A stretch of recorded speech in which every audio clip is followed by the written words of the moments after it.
எனக்கு ரொம்ப நாளா ஒரு டவுட் என்னன்னா, நம்ம பொதுவாவே வாட்ச கையில கட்டியிருப்போம். யாராவது வந்து டைம் கேட்டாங்கன்னா, நம்ம மொபைல் எடுத்து தான் டைம் சொல்லுவோம். அப்புறம் எதுக்கு அந்த வாட்ச் கையில கட்டியிருக்கோம்? பேசாம மொபைல் எடுத்து கையில கட்டிடலாம்ல. ஒருவேளை மொபைல கையில கட்டினா நம்மள ஐசோ ஸ்பீடுன்னு கூப்பிடுவாங்களா? ஏன்னா ஐசோ ஸ்பீடு தான் மொபைல கையில கட்டிட்டு சுத்திட்டு இருப்பான்.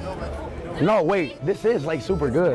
ஜப்பான் இருக்கிற ஒரு பொண்ணுக்கு ப்ரொபோஸ் பண்ணணும்னா நம்ம சட்டையில இருக்க செகண்ட் பட்டனை கழட்டி கொடுத்தா போதும், அந்த பொண்ணுக்கு புரிஞ்சிடும் நம்ம கிட்ட ப்ரொபோஸ் தான் பண்ண போறாங்க. ஏன்னா அந்த பட்டன் காட்டிட்டு இருக்கல. ஒருவேளை அந்த பையனுக்கு பொதுவாக பொண்ணு ப்ரொபோஸ் பண்ண போச்சுன்னா அந்த பொண்ணு கிட்ட பட்டன் இருக்காது. அப்ப அந்த பொண்ணு எதை கழட்டி கொடுக்கும்? தப்பாக்குதுண்ணா. நமக்கு காய்ச்சல் வந்தா டாக்டர் கிட்ட போவோம். டாக்டருக்கு என்ன காய்ச்சல் வந்தா அவர் யார்கிட்ட போவாரு? ஒருவேளை அவரே எடுத்து ஊசி போட்டு பாரு. நம்ம எச்சா 3 டைமுக்கு மேல முழுங்க முடியாது. வேணா ட்ரை பண்ணி பாருங்க. அப்புறம் எப்படி நம்ம சாப்பாடு சாப்பிடும்போது மட்டும் நிறைய டைம் முழுங்குறோம்?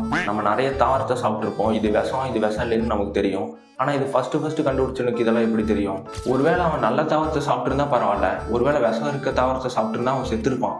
அப்புறம் எப்படி வந்து சொல்லியிருப்பான் இது விஷம் இல்லைன்னு? நம்மள நிறைய பேத்துக்கு பூச்சினா பயமா இருக்கும். முக்கியமா கேர்ள்ஸ்க்கு ரொம்பவே பயமா இருக்கும். அப்படி இருக்கப்போ பட்டாம்பூச்சி மட்டும் பிடிக்கிறாங்க, அதை மட்டும் ரசிக்கிறாங்க, அது ஒரு பூச்சி தானே. இந்த மாதிரி எனக்கு மட்டும் தான் தோணுதா இல்ல உங்களுக்கு தோணுதானே? கமெண்ட் பண்ணிட்டு போயிருங்க.